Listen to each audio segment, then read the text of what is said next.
V mene Boha, Otca, Syna i Ducha Svätého. Amen.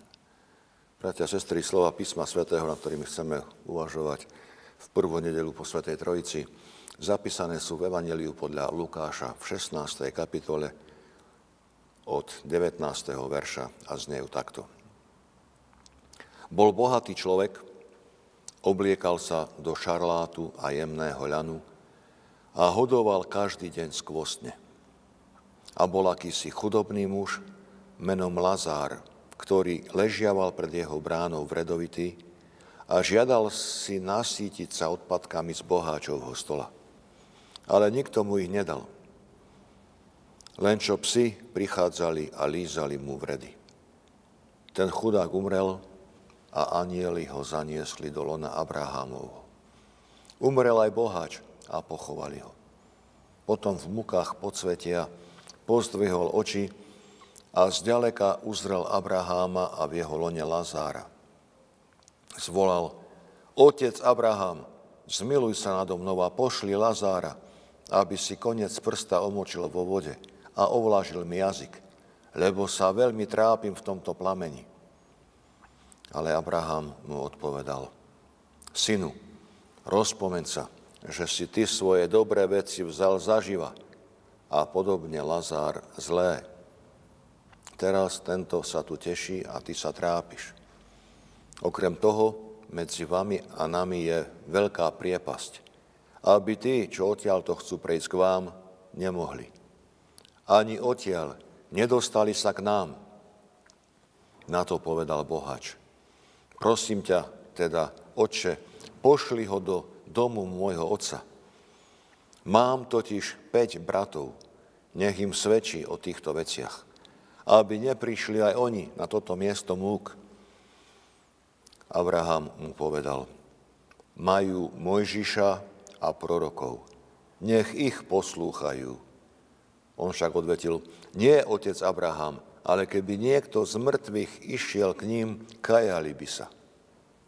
Odpovedal mu: Keď Mojžiša a prorokov neposlúchajú, nedajú sa presvedčiť, aby ani keby niekto z mŕtvych vstal. Amen. To sú slova svätého písma. Blahoslavení, ktorí Božie slovo počúvajú a ho zachovávajú. Amen. Bratia a sestry, máme pred sebou podobenstvo o boháčovi a Lazárovi. Niektorí hovoria, je to len podobenstvo. Náš reformátor Martin Luther hovorí, nie je to podstatné, že je to podobenstvo. Podstatné je to, čo hovorí Pán Ježiš ako záverečný úsudok a rozsudok nad jedným a nad druhým. Lazár a boháč sú typy ľudí, aké žijú dnes v tomto svete. V čom je problém boháča? Nečítame, že by kradol. Nečítame, že by podvádzal. Nič sa nepíše o tom, že by nejako nedobre, nesprávne nakladal so zvereným majetkom. Môžeme predpokladať, že to bol slušný človek. A vyzerá to, že jedinou príčinou jeho pobytu na večnosť v pekle bolo, že každý deň skvostne hodoval a obliekal sa do šarlátu a jemného ľanu. Áno, bratia a sestry, aj dobre jesť, dobre piť je prejavom Božieho požehnania. Keď človek nehladuje, treba s vďakou od Pána Boha prijímať. Luther hovorí, keď Pán Boh stvoril šťuku a víno, prečo by som to s vďakou nepožíval? Ale problémom je, keď toto jedenie a pitie sa stane jedinou náplňou dňa a života človeka. Dobre sa obliecť, dobre sa napiť, dobre sa voziť, žiť v luxuse. Toto je zmysel mnohých ľudí v dnešnej dobe. Deti idú do školy, aké povolanie chceš? Lekár alebo právnik. Prečo? Aby som dobre zarobil, aby som sa dobre mal. Toto je cieľ Nie je zlé, keď sa človek chce dobre mať, ale hlavne by malo byť, chcem Bohu slúžiť. Chcem slúžiť Bohu v službe svojim blížnym, preto chcem byť právnikom, preto chcem byť lekárom. Nie preto, aby som sa mal dobre, aby som žil v luxuse a pohodlí. Bohatý človek obliekal sa do šarlátu jemného ľanu, hodoval každý deň skvostne. Tu je dôraz na to slovo každý deň. Keď človek každý deň sa dobre oblieka a každý deň skvostne hoduje, už neostáva nejaký iný deň na to, aby mal čas na pomoc blížnemu. Aby mal v mysli niečo iné. Áno, bratia a sestry, treba Bohu ďakovať aj za jedlo, za pitie, za oblečenie, za strechu nad hlavou, ale treba si uvedomiť, že je to Božie požehnanie, ale Božie požehnanie iba dočasné. Má platnosť iba do času. Zdravie je dôležité. Prosíme za ňou, ďakujeme. Ale treba si uvedomiť, že každý jeden z nás príde do fázy, keď ten život skončí. Zdravie je dočasná záležitosť. Oblečenie, moľ ho zožerie. Ostatné veci zožničí hrdza. Sú to veci príjemné, euforické častokrát, ale nie najdôležitejšie. Najpodstatnejšie je to, čo mal Lázár. Ele a zer je pôvodné znenie slova Lázár. El, Boh pomáha. Boh pomôže, Boh zachráni. Toto meno vyjadruje vnútro Lazára. Bol chorý, vredovitý, opustený, bez zabezpečenia, bez nejakých sociálnych vzťahov. Psi prichádzali a lízali mu vredy. Ale ten človek vo svojom vnútri mal najväčšie požehnanie. Mal nádej budúceho života. Veril, že spočinie v lone Abrahámovom. Že bude potomkom Abrahama, v ktorom semene budú požehnané všetky národy zeme. Toto bola jeho viera. Nám sa niekedy zdá, že keď sa nám nedarí, ako by sme chceli, že Pán Boh na nás zabudol. Že Pán Boh nie je dobrý, že je nepriateľ. Božie slovo hovorí, koho milujem, toho trestcem a vychovávam. Keď človek je chorý, poznám mnohé prípady, prehlbil sa duchovný život. Človek začal volať na Pána Boha, uvedomil si svoju odkazanosť na Božej milosti, na Božej vôli, na Božom rozhodnutí.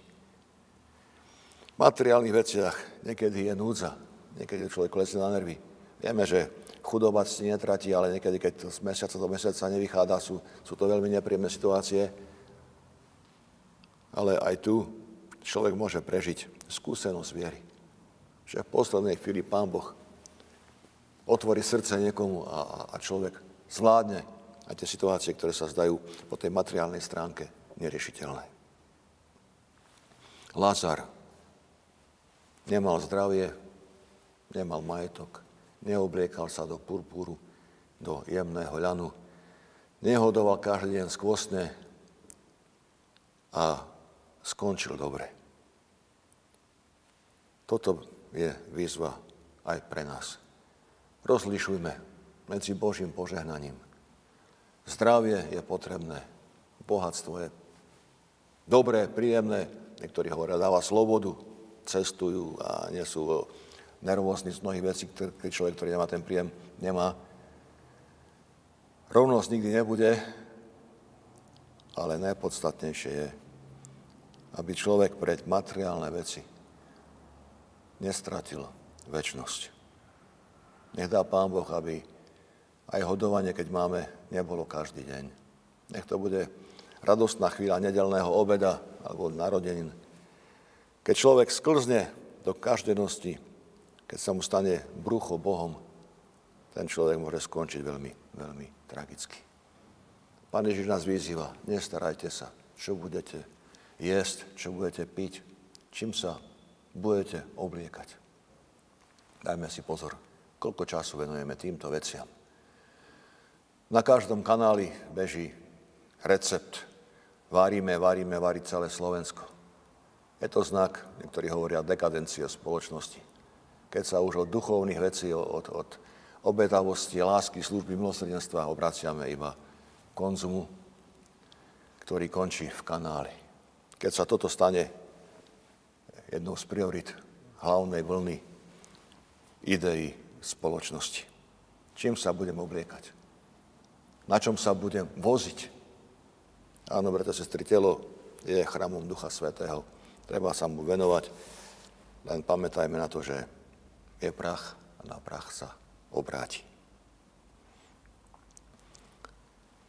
Boháč prosí Abraháma, aby poslal Lazara k jeho 5 bratom. Mnohí majú tendenciu veriť tomu, že keby Pán Boh urobil nejaký zázrak, že mnohí uveria v dnešnej dobe. Nie. Naše evanjelické sola scriptura, iba slovo, iba Božie slovo, má moc spasiť naše duše. Takisto odpovedá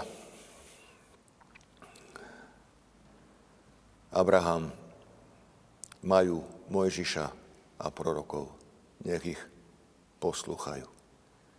Keď Mojžiša a prorokov neposlúchajú, nedajú sa presvedčiť, ani keby niekto z mŕtvych stál. Bratia a sestry, je nedeľný svätý deň. Posvedzujme sa Božím slovom.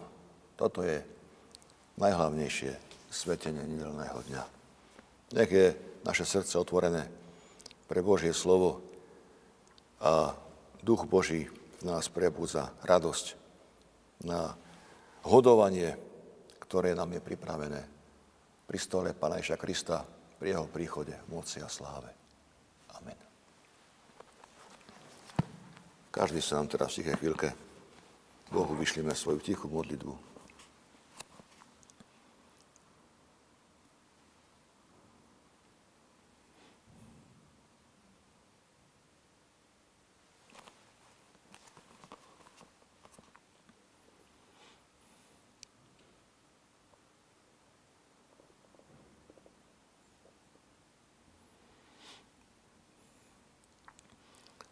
Nebeský náš Oče, ďakujeme za sväté slovo, ktoré sme mohli počuť.